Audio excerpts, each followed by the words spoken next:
all want to dive right in.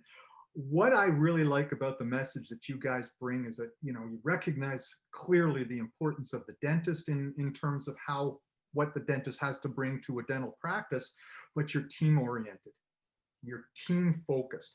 And, I'm curious to wonder as to what brought you to the realization on the importance of the team. We go through this education that is very focused on our own individual skills.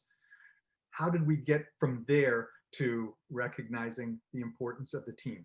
Hard lessons, just the education? David, if you can start us off on that. Sure. Do you mind if I shared a little story with you all? Love stories. All right. Okay. Story time, folks.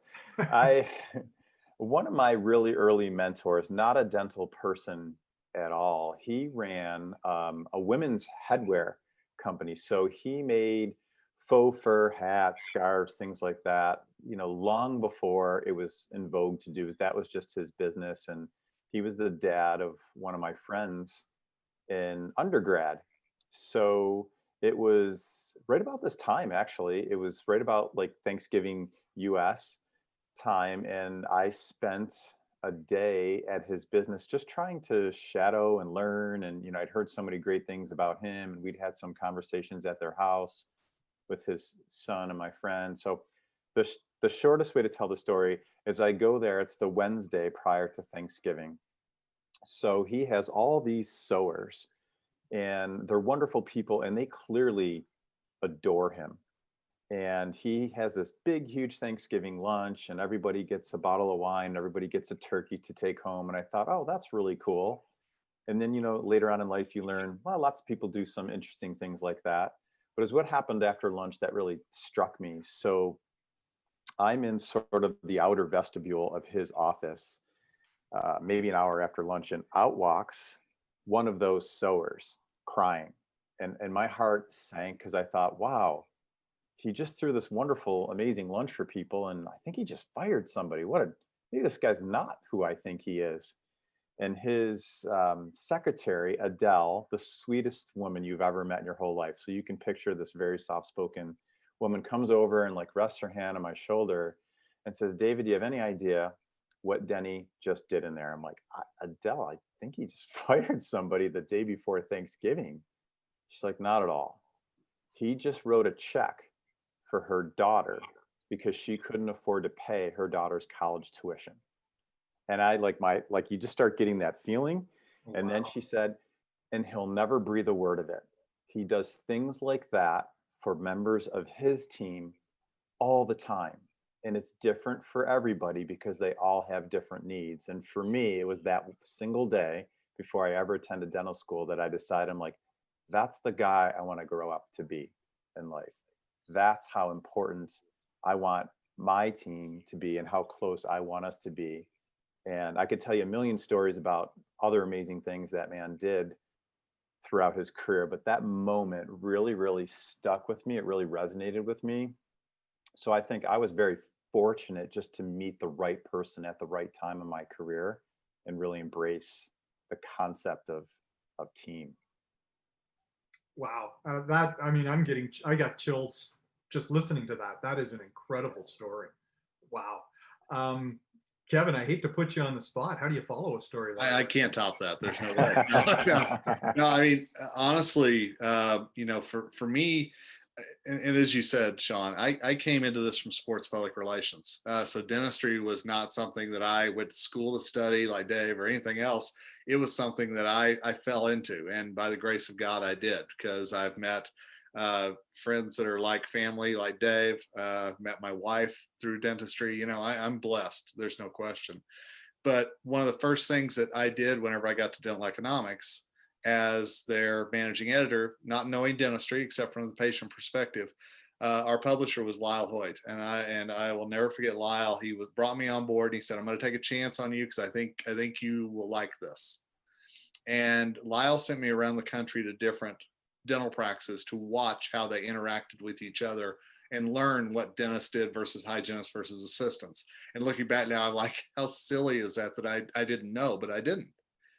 And watching, as Dave just was saying, the interactions that you could see that were right between dentists and team and back and forth versus those that were just like a train wreck. And I came back from this cross country trip, just my mind was just going, why aren't more practices like this than like this? Why can't they communicate? Why aren't they working together? And I started really looking at the role of the assistant in that, and how that, the dentist would walk out of the room and the patient would turn to the assistant and say, what do you think about the treatment that was just presented? And how important it was for that assistant to not only have confidence in himself or herself, but also to have the dentist back, and just things like that resonated with me so much. And when Dave and I first decided that Ignite DA was going to become a reality, those are the things that have stuck with me, is these team members that are out there that need to know how valuable they are, not just to the patient who comes into the practice, but to the bottom line of this business. And everybody has to be working on the same page. And I will say there are a lot of, and we know this, a lot of folks out there who are not like Dave, whether it's in dentistry or outside, that it's all about them. And we need to teach assistants how to, and team members for life overall, to know how to deal with those people and still enjoy their career and their day and be advocates for patients just as much as those who walk into Dave's practice as his next hire. We've got these ideas, we've got these things that we've recognized that, hey, I really need to have my team working with me in order for this adventure of practice ownership or whatever path I choose to go down in the world of dentistry to make it work. It's great to have the ideas. Now, how do we bring that into the implementation stage? What worked? What did you find challenging going from taking that idea and bringing it to life? Dave? So I think, if I framed it, first and foremost, say what you mean and mean what you say.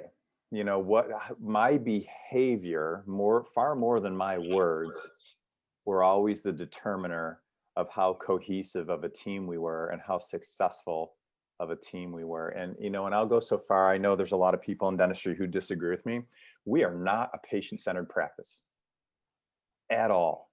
We're a team-centered practice, because I am convinced with 26 years, under my belt, that when we're all firing on all cylinders as a team, our patient care, it's always excellent. And when we're not firing on all cylinders as a team, it's difficult to be as excellent as we want to be. So I think it's walking your talk, it's integrity, it's from a leadership standpoint, whether it's a dentist or an office manager, and every other person on the team, because the old adage of like, leaders build more leaders, they don't build followers. But it's vulnerability, and that's hard for everybody, but I think it's especially hard for dentists. And it was hard for me in the beginning. I had to have many conversations with Denny where he sat me down and he was like, David, take a breath, relax a little bit.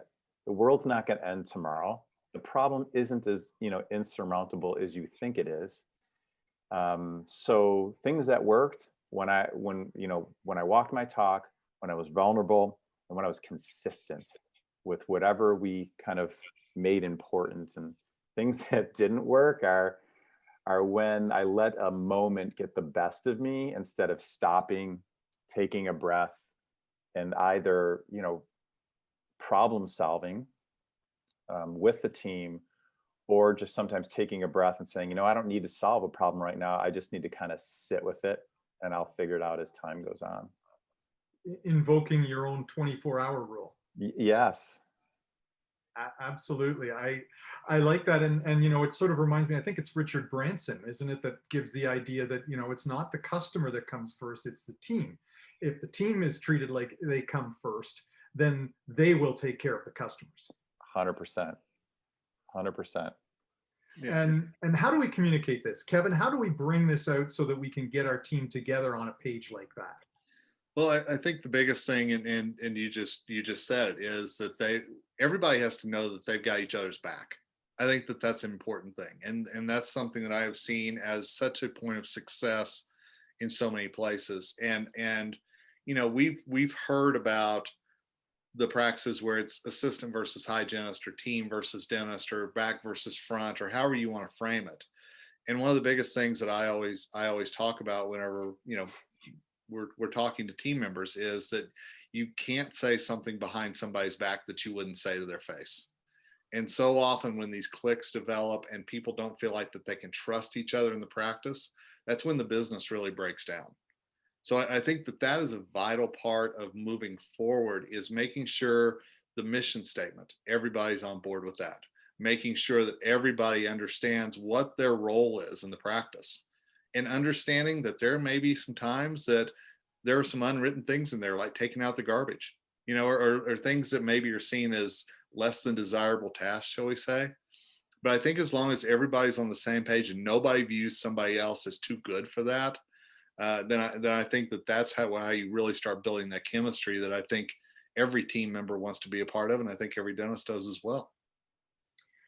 And I love that too. I love that idea that, we do all have to pitch in, and sometimes that means, what, that's my responsibility. Well, you know what, maybe today it is, and it'll make it all better for all of us if we all do that little bit, that extra inch. Never mind the extra mile, not even the extra yard. Sometimes just the extra inch can be that difference.